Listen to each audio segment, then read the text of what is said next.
안녕하세요. 오늘은 판타지 세계 이야기 하나 들려드릴게요. 신출내기 모험가 초보 탱커 하이데 씨에게 들은 이야기입니다. 마지막에 믿기지 않는 반전도 기다리고 있으니 꼭 끝까지 들어주세요. 이야기 시작해볼게요.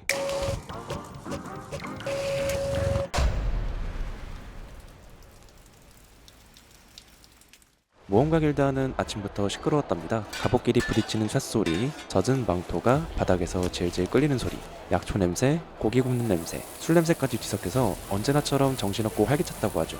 그때 방패를 등에 맨 하이데 씨가 모험가 길드 안으로 들어섰답니다. 본인이 입은 유난히 반짝이는 갑옷에 흐뭇한 미소를 지었다고 하는데요. 그도 그럴 게 골동품점에서 마치 보물을 발견해낸 것처럼 발견해내고 전 재산을 털어서 새로 구입한 갑옷이었답니다. 전 재산을 드릴 정도로 마음에 들었던 갑옷이었으니 기분이 좋을 만도 했죠. 비록 덕분에 주머니 사정은 좀 허전해졌지만요. 그래도 돈은 또 벌면 된다는 생각을 하며 오늘은 어떤 의뢰가 있을지 게시판 앞으로 향했답니다. 그렇게 게시판 앞에서 의뢰를 훑어보고 있는데 뒤에서 누가 살짝 웃으면서 말을 걸었답니다. 혹시 탱크세요? 어우, 장비가 눈이 부시네요. 고개를 돌려보니까 길게 내려온 하얀 로브를 걸친 밝은 인상의 여자가 서 있었답니다. 저희 파티 탱커를 찾고 있거든요. 하면서 활짝 웃었대요.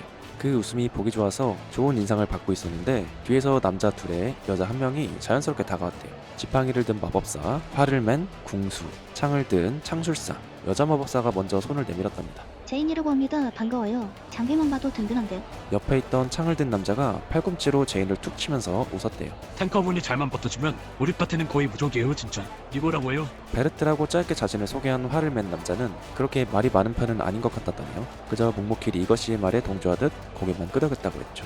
하이데 씨는 이때 속으로 역시 전 재산을 털어서 갑옷을 산 건 잘한 일이었다고 만족해했다고 해요. 하긴 그만큼 돈을 썼는데 누군가 알아준다면 기분 좋은 일이겠죠. 파티 분위기도 괜찮아 보였고 다들 실력도 있어 보여서 하이데 씨는 좋은 기회라고 생각했대요. 거기다 이때까지 허름했던 하이데 씨를 아무 파티에서도 받아주지 않아서 줄곧 솔로로 슬라임이나 잡으면서 하루하루 푼돈만 조금씩 벌고 있었다고 하거든요. 모처럼 탱커의 길을 걷고 있는데 뭐니뭐니 해도 탱커의 꽃은 당연히 파티 사냥이었죠. 그때 흰 로브의 여자가 다시 웃으면서 말했대요. 저는 리아나예요. 힐 담당이고요. 오늘 주먹 던전 하나 들어가려고 하는데 하이드님 같은 탱커가 있으면 정말 든든할 것 같은데요. 혹시 같이 가보실래요? 중급 던전이 어떤 곳이었냐면 대박만 잘 터지면 잔목들로는 도저히 충당이 안 되는 수준의 돈을 한 번에 만질 수도 있는 곳이었다고 해요. 꼭 대박이 아니더라도 기본적인 의뢰 보상만으로도 충분히 거금이었죠. 마음은 이미 중급 던전에 가 있었지만 괜히 너무 쉬워 보일까 싶어서 고민하는 척을 좀 했답니다. 좋습니다. 같이 한번 가볼까요? 하이데라고 합니다. 파티 4명이 동시에 활짝 웃었어요. 좋아요. 오늘 운 좋다. 잘 부탁드립니다, 하이드님. 그렇게 자연스럽게 파티가 꾸려져서 길드에서 절차를 마치고 던전으로 향했답니다. 던전 위치는 파티가 이미 정보를 사서 미리 준비해놨다고 하더라고요. 던전 초입은 쉬웠다고 해요. 잡몹 슬라임, 작은 도마뱀, 하이데 씨가 평소에 혼자 잡아서 벌어먹는 녀석들과 별 다를 게 없었대요. 다른 게 있다면 숫자가 많았다는 건데 혼자였으면 모를까 지금은 파티라 문제도 없었죠. 와, 탱커님 완전 든든. 리아나 씨가 힐을 넣으면서 감탄했다고 해요. 뒤에서는 제인 씨가 침착하게 말했대요. 앞에서 각도만 잡아주세요. 뒤는 저희가 다 맞출게요. 베르트 씨는 말없이 엄지손가락만 들어 올렸다고 해요. 파티원들에게 그렇게 들으니까 인정받는 것도 같고 기분도 좋았답니다. 그래서 속으로 이렇게 생각했대요. 아, 이 맛에 탱커하지. 리거 씨는 내내 신나 있었대요. 아 오늘 편하네. 역시 파티에는 든든한 탱커님이 필수죠. 그렇게 얘기하는 각자의 실력도 꽤나 출중해서 별다른 긴장감 없이 던전 초입을 공략해 나갔다고 해요. 탱커가 부담을 느끼지 않는 파티는 좋은 파티다 라는 말을 어디서 주워 들은 적이 있었는데 하이데 씨는 자신이 정말 운이 좋게 별다른 노력 없이 좋은 파티를 구했다 싶었더랬죠. 그러다 이제 조금씩 진지하게 임하지 않으면 안 되는 2층 구간에서 이런 흔적을 발견했다고 하네요. 찌그러진 철 조각이랑 피가 말라붙어서 검게 굳은 흔적. 그걸 보고 하이데 씨가 별 생각 없이 얘기했대요. 전에 누가 다녀갔나 보네요. 던전 정보를 판 사람이 여러 명에게 정보를 팔았다면 그럴 수도 있다고 들었기 때문에 그러려니 했다고 했죠. 원래 길드 지침상 그러면 불법이긴 하지만 왕왕 있다고 들었던 일이니까요. 초입부에 몬스터들이 있었던 거야. 어차피 공략되지 않은 던전은 계속해서 몬스터가 재생되니까 이상할 것도 없었죠. 리아나 씨가 싱긋 웃으면서 말했대요.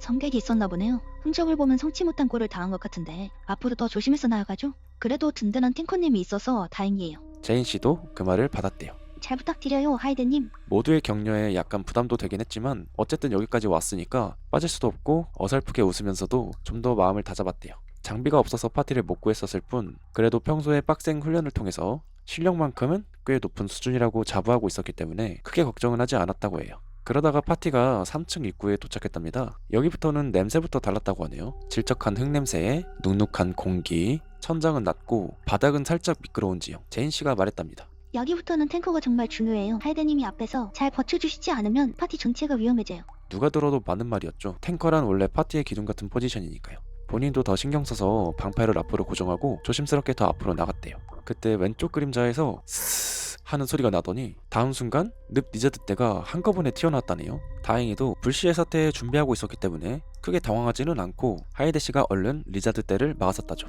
방패 각도를 바꾸면서 도마뱀들을 몰고 몸으로 길을 막으면서 뒤에서 날아오는 마법과 화살, 빈틈을 노리는 창이 잘 통할 수 있게. 좋아요. 그대로 힐 들어갑니다. 버텨요. 각도 완벽해요. 전투 자체는 위기감이 있었지만서도 파티 호흡 하나는 정말 좋았더랍니다. 파티의 대부분이 원래 서로 잘 알고 지내던 관계였어서 더 그랬겠죠. 늪 리자드 수가 많이 줄어들고 이제 슬슬 거의 정리가 되어갈 무렵 말이 별로 없던 베르트 씨가 갑자기 크게 외치더랍니다. 하이드님, 조금만 더 앞으로 가주실 수 있어요? 지형 때문에 마법 범위가 살짝 안 닿는다고 하네요. 굳이 마법사인 제인 씨가 아니라 말이 없던 베르트 씨가 외친 건 순간적으로 의문이 들었지만 그러면 안 되는 것도 아니었고 지금까지 계속 서로 믿고 움직였으니까 그냥 그렇게 했답니다. 하이데 씨는 자연스럽게 한 발짝, 두 발짝 더 앞으로 나아갔대요. 그리고 그 순간 발밑에서 텅 하는 소리와 함께 바닥이 무너져 내렸대요. 말 그대로 바닥이 무너진 거예요. 몸이 아래로 확 쏠리고 중심은 앞으로, 손은 허공. 하이데 씨는 일단 급한 대로 반사적으로 방패를 바이틈에 꽂아서 어떻게든 겨우 매달리는 데 성공했대요. 아래를 내려다보면 끔찍한 쇠창살들이 떨어지는 모든 걸 뚫어버리려고 입을 벌리고 기다리고 있었답니다. 이미 많은 사람들이 이 함정에 당했던지 그 흔적들이 꽤나 적나라했다고 해요. 그걸 보고 더 공포심이 든 하이데 씨가 이를 악물고 버티면서 소리쳤답니다. 로프 좀 던져주세요. 분명 지만에 로프가 있었던 게 떠올랐대요. 위에서도 얼마 안 남았던 리자드 떼를 정리했는지 전투 소리가 멈췄다네요. 본인이 없어도 충분히 처리해낼 수 있을 정도의 수였으니까 그건 또 천만다행이었죠. 하이데 씨는 당연히 파티가 다급하게 로프를 챙겨서 금방 내려줄 거라고 생각했대요. 그런데 여기서 분위기가 완전히 바뀌었대요. 위에서 리아나 씨가 아까까지와는 아주 미세하게 다른 목소리로 말했답니다. 로프요? 밑에서 올려다보는데 입꼬리가 살짝 올라가 있었대요. 하이드님, 지금 누가 더 위험해 보여요? 지금 이쪽에서 잘못 움직이면 저희까지 떨어질 수도 있잖아요. 말투는 여전히 부드러웠는데 내용은 전혀 아니었죠. 그렇잖아요. 이게 대체 무슨 소린가. 하이데 씨가 뭔 소리냐는 듯 인상을 있는 대로 구겼대요. 누가 봐도 본인이 더 위험한 상황이었으니까요. 무슨 소리예요?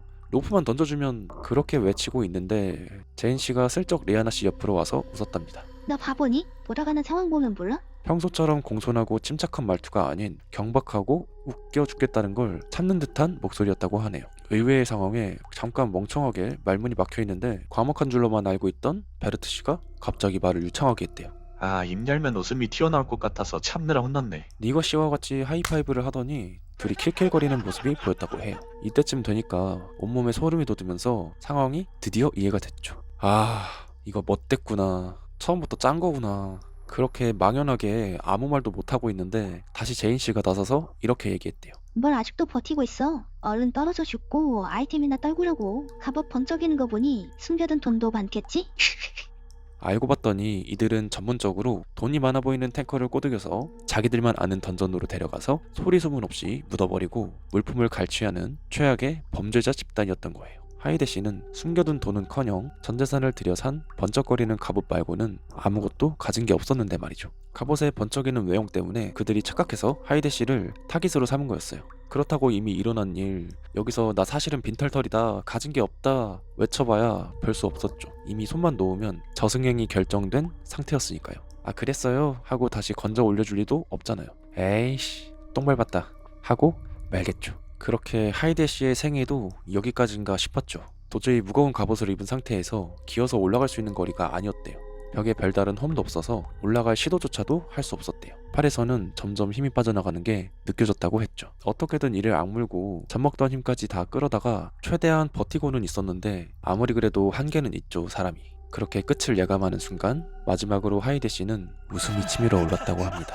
위에 4명은 낄낄거리면서 꽤 오래 버티네, 바위라도 굴릴까? 하는 대화를 하고 있었는데 갑자기 들려오는 음산한 웃음소리에 하이데 씨 쪽을 봤대요. 다 죽어가던 놈이 갑자기 미친 사람처럼 웃기 시작한 거니까 이상할 만도 했죠. 웃어? 다들 어처구니 없다는 얼굴이었다고 해요. 실성이라도 한 건가 하는. 그렇게 웃는 하이데 씨를 내려다보고 있는데 갑자기 낑낑거리면서 겨우 매달리고 있던 하이데 씨가 가볍게 팔 힘을 이용해서 튀어오르더니 지면에 가볍게 착지했대요. 손가락 힘만으로 무거운 갑옷을 입은 몸을 가볍게 띄어 올려서 공중제비까지 돌면서요. 당연히 4명의 파티원들이 벙찐 얼굴로 쳐다보죠. 뭐지? 어떻게? 말도 안 되는 일이었어요. 그런 두터운 강철제 갑옷을 입고도 저렇게 가볍게 몸을 움직여서 함정에서 튀어오른다. 탱커는커녕 탱커 하레비, 아니 동급의 어떤 모험가가 와도 불가능한 일을 지금 해낸 거예요. 그걸 아무렇지도 않게 해낸 하이데 씨가 씩 웃으면서 얘기했대요.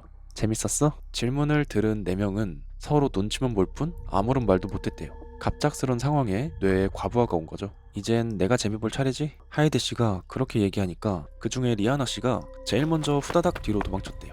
눈치가 제일 빨랐는지 제일 먼저 상황을 파악한 거죠. 나머지는 여전히 뭘 어쩌야 하는지 머뭇머뭇 하고 있었는데 하이데 씨는 우선 리아나 씨가 더 멀어지기 전에 순식간에 따라잡더니 단박에 로우킥을 날려서 다리 몽둥이를 부러뜨려 버렸대요. 나머지 3 멍청이들이 뭘 어떻게 반응하지도 못할 정도로 순식간에요. 눈치가 빠른 게 오히려 독이 된 거죠. 처절하고 고통스러운 여자의 비명소리가 울려 퍼졌지만 하이데 씨는 아무런 느낌도 못 받았대요. 그도 그럴 게 이들이 비슷한 방식으로 죽인 탱커만 2자릿수가 훌쩍 넘는다는 걸 알고 있었거든요. 어떻게 알고 있었냐고요? 그들을 고문해서 알아낸 사실이라고 하네요. 다른 회차에서. 사실 하이데 씨는 지금 같은 상황을 10번째로 겪고 있었어요. 하이데 씨가 구덩이에 떨어지기 전까지 제가 이야기했던 하이데 씨의 심정들은 하이데 씨가 이 일을 처음으로 겪었을 때 느꼈던 감정들에 대해서 나중에 들었던 걸 제가 그대로 풀어서 전달해 드렸던 거예요.